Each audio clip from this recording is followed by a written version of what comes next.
শরীয়তপুরের ডামুডা উপজেলার ব্যবসায়ী খোকন চন্দ্র দাসকে নৃশংসভাবে হত্যার ঘটনায় অভিযুক্ত ৩ আসামিকে গ্রেপ্তার করেছে র্যাব। শনিবার ৩ জানুয়ারি গভীর রাতে কিশোরগঞ্জ জেলার বাজিতপুর এলাকা থেকে তাদের গ্রেপ্তার করা হয়।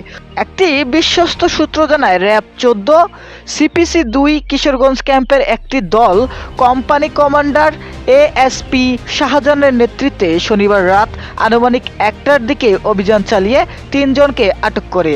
গ্রেপ্তারকৃতরা হলেন ডামুড্যা উপজেলার কনেশ্বর এলাকার বাবুল খানের ছেলে সোহাগ খান, শামসুদ্দিন মোল্লার ছেলে রাব্বি মোল্লা এবং শহীদ সর্দারের ছেলে পলাশ সর্দার।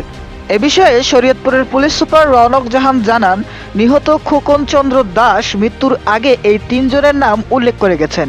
তিনি বলেন, গ্রেপ্তারকৃতরা স্থানীয়ভাবে বখাটে হিসেবে পরিচিত। তাদের বিরুদ্ধে মাদক সেবনেরও অভিযোগ রয়েছে।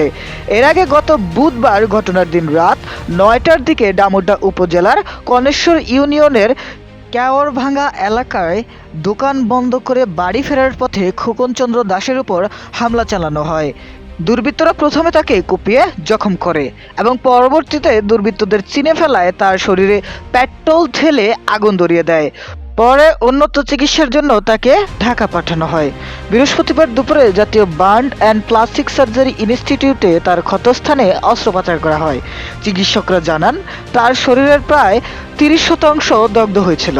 দীর্ঘ চিকিৎসার পর শনিবার তিনি মারা যান। নিহত খোকন চন্দ্র দাস কনেশ্বর ইউনিয়নের পরেশ চন্দ্র দাসের ছেলে। তিনি স্থানীয় বাজারে ঔষধ দোকান পরিচালনার পাশাপাশি বিকাশের এজেন্ট হিসেবে ব্যবসা করতেন।